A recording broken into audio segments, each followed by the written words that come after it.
Welcome to TradeTheMBI.com. This is John's reports for Friday the 13th. Ooh, excitement of September. And, it didn't take much, but once we got above the algo level, that was prime mover. And it just escalated the short cover that's been taking place from the dip. This is where narratives sometimes confuse people. Yes, there's a lot of dire everything. I mean, the debt now has become crippling, and it's now the second largest expenditure, over $1 trillion right now, and it's only going to exponentiate. You look at the numbers that were just released quietly by the Treasury and that, and you can see that for the last couple of months they've been spending records amount of money to try and prevent it looking like the economy went into recession prior to an election, which is never a good thing if you want to get reelected. But that staggering excess spending really just exploded things, and the handwriting is on the wall. There's no way to recover from this. I mean, we reached that point of exponential decay that uh, everyone has ever seen within a Federal Reserve system. There's no way around it. How bad it gets and how quickly. Well, now this is where people get fooled because, as we've talked about, the market doesn't take that kind of devaluation very kindly. It usually goes up from there. And in fact, the number one revenue gain has been capital gains from market move. So likely to continue to propel higher because of the debasement of the currency. And you can still have slowdown and movement within that, but overall, that general denotation of what the market is going to be higher simply because of the devaluation of the currency. From a Nasdaq standpoint, you can see likewise similar thing. It moved above the 50% was the long setup, and it just continuing from there.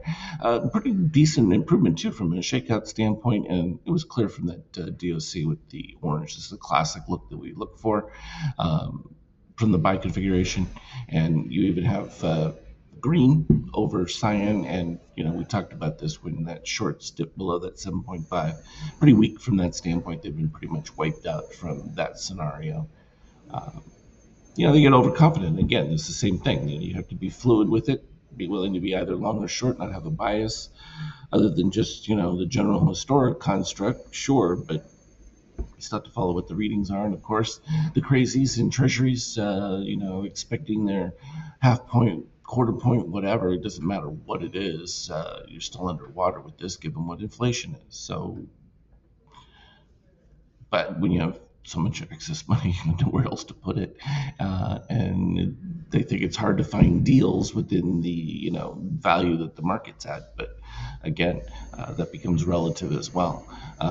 Oil held on to the little return back, still underneath that 70 handle. That's benefit, but it's got to stay there longer in order for that to have an impact. But certainly a lot better than it has been.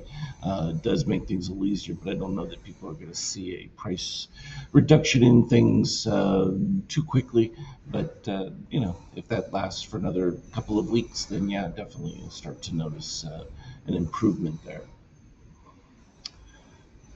When we turn over to the euro, again, this devaluation of the dollar, it's all relative because at the end of the day, the eurozone spending a little less than the U.S. relative to deficit. So yeah, that's a net bonus. So there you have it.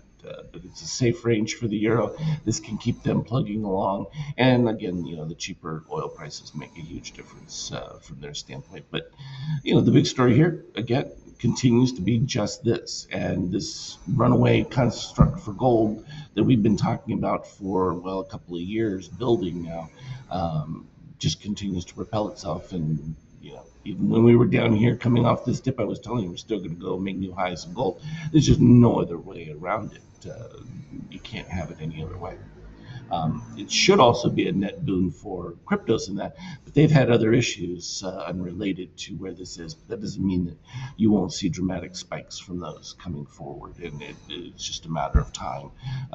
Bitcoin just happened to be the halving took place right at the crossroads of when all this was building. Plus, you had the other issues with the Mt. Gox and stuff like that, and then the regulatory issues with ETH and that. But again, they're just building a case, as we see with even Bitcoin and miners aren't selling the coins; they're just acquiring them, and there's going to become a supply discrepancy at a certain point, and it's going to create its own effect going forward.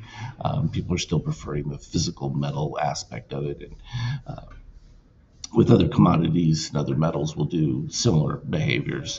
We just look at gold because it's a simple one. We don't have to go through a billion charts, but it gives us the broader clue. When you compare the oil situation with the gold situation, you can see the divergence, and most people aren't expecting this, but we've been talking about it for quite a while, and you're going to continue to see it. So it's not going to change.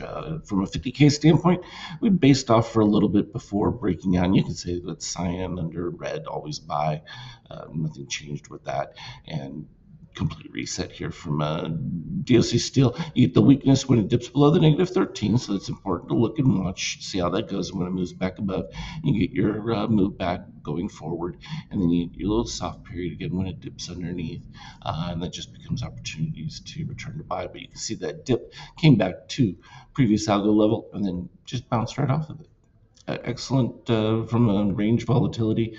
You can see we had our pre-market soft, a little bit weak, and then just right before the open, pump back in, a little bit of shakiness before, and mid-morning just rallying straight up. And of course, now everyone's just going to be leaning towards the expectation of how much will the rate cut be, and they're going to play off their construct of whether it'll be 50 basis points or 25. Not really going to make much of a difference. Again, we're going to see the readings in there.